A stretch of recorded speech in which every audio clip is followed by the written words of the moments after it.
मराठी कथा वेळ. त्या दिवशी पहाटेच माईंना धाप लागली होती. त्यांना श्वास घेण्यास खूप त्रास झाला. एवढ्या पहाटे दवाखाने देखील बंद. काय करावे? मॉर्निंग वॉकला निघालेल्या स्नेही डॉक्टरांनी येऊन घरी तपासले. दवाखाना उघडल्यावर ताबडतोब ॲडमिट करण्यास सांगितले. माईंच्या सुनेने रेवतीने कसंबस बळजबरीने त्यांना चहा बिस्किट खायला घातला. ते शेवटचेच होते असं त्यावेळी तिच्या कल्पनेतही नसणार. सकाळी दवाखाना उघडल्याबरोबर माईंना दवाखान्यामध्ये नेण्यात आलं. डॉक्टरांनी त्यांना ॲडमिट देखील करून घेतलं. लगबगीनं तपासलं. सगळ्या तपासण्या झाल्या आणि डॉक्टरांनी माईंना शेवटी सांगितलं की आता माईची शेवटची स्टेज आहे असं घोषित केलं. रेवतीने डॉक्टरांशी वाद घातला. काही बडबडू नका म्हणाली. नाडी तपासली तर ठोके खूप कमी, बीपी कमी 80 ते 52. तो नंतर कमीच होत गेला.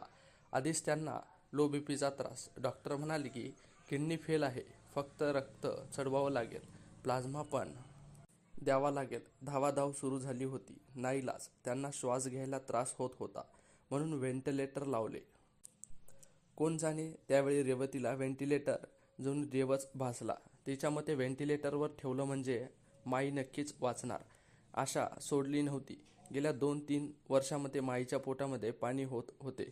त्यांच्या मुलीने डॉक्टर जावयाने मोठ्या दवाखान्यामध्ये नेऊन खूप वेळ उपचार केला होता, पण वय साथ देत नव्हते. त्यात आप्पा गेल्यापासून त्या शरीराबरोबर मनानेही खचल्या होत्या. गेल्या 12-15 वर्षात त्यांनी सोरायसिससारखं असाध्य दुखणं सोसलं होतं. त्या संधिवातांचा त्रास.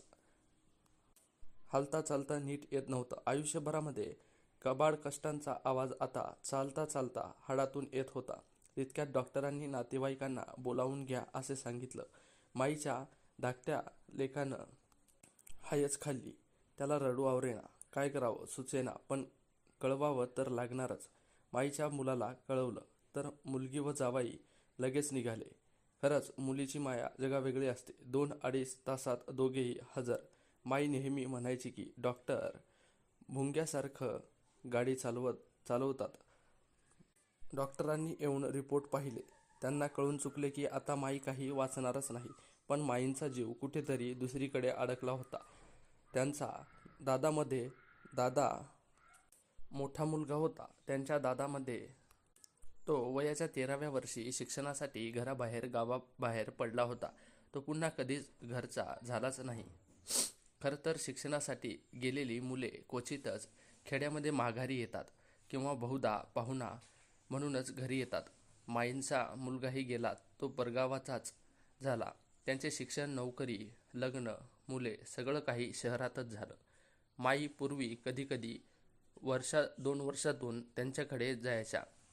नंतर तेही बंद झालं.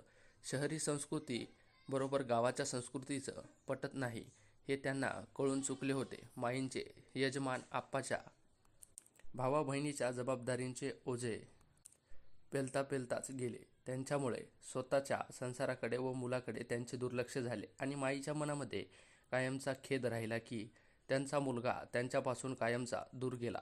त्या नेहमी त्यांच्या मैत्रिणीबरोबर बोलत असत की एकदा माझ्या तावडीत येऊ दे, मग मला त्यांच्याशी मन भरून गप्पा मारायच्या आहेत. जो गेला तो गेलाच, एकदा माझ्या तावडीत सापडू दे. नेहमी आला की लगेच निघून जातो, राहतच नाही असे म्हणत 40 वर्ष निघून गेली आणि माईंना त्यांच्या मनातले काहीच बोलता आलेले नाही.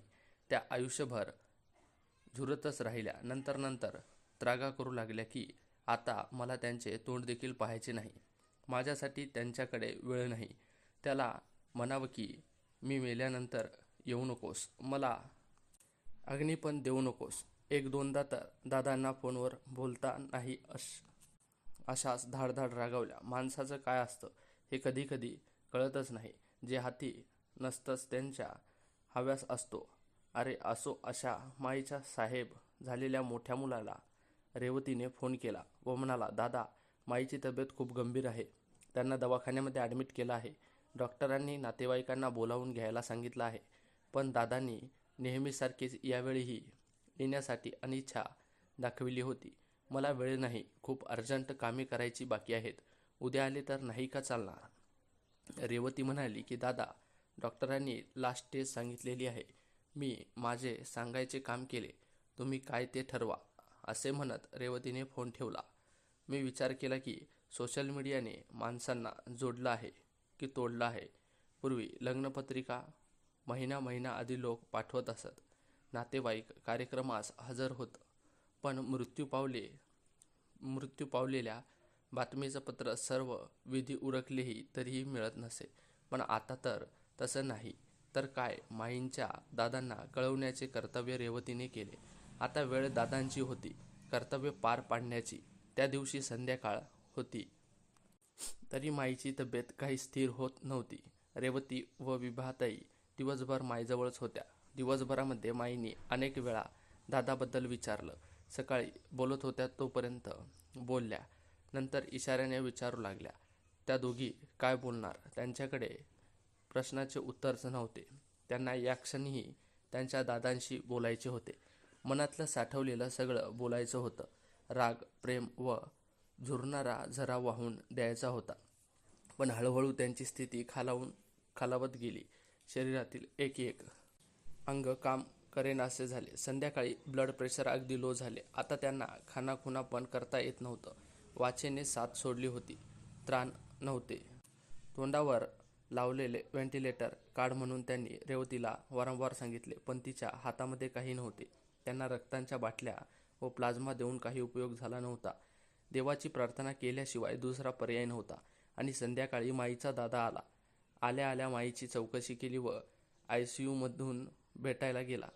माईंना हाक मारली. आम्ही सगळे खुश होतो की माईंना आनंद होईल, पण हे काय? माईंनी चक्क मानच फिरवली. दादांचा चेहराही पाहिला नाही. आम्हा सगळ्यांना आश्चर्यच वाटले की हीच ती माई आहे जी आयुष्यभर दादांशी पोटभर बोलायचं म्हणत होती. आज काय झालंय?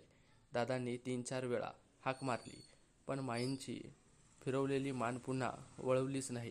आज काय झालंय माईंला? कारण वेगळंच होतं. त्यावेळी माईकडे वेळ होता, पण दादाकडे नव्हता. आज माई मरणाच्या दारात आहे आणि दादा दवाखान्याच्या दारात. आज दादाकडे वेळ आहे, पण माईकडे नाही. मी समजू शकले की माईंना वाटले असेल की अंतिम क्षणी भेटायला आला नाही, जेव्हा बोलणंच अशक्य होतं. आता त्या बोलण्याच्या स्थितीत नव्हत्या. पहाटे माई गेल्या. त्यांचे अंत्यसंस्कार झाले. अग्नी देताना वर्षोवर्षीचा दादा उमाळा दाटून आला. दादाने हंबरडा फोडला. माई, तू माझ्याकडे एक वेळ पाहिलं नाहीस. पण त्यांना कुठे माहीत होतं की माईची ती वेळ आता टळून गेली होती. अशाच प्रकारे आजची आपली ही कथा इथे समाप्त होते. ही कथा तुम्हाला आवडली असेल तर व्हिडिओला नक्की लाईक करा आणि अशाच प्रकारच्या नवनवीन कथा पाहण्यासाठी आपल्या चॅनेलला सबस्क्राईब नक्की करा. धन्यवाद.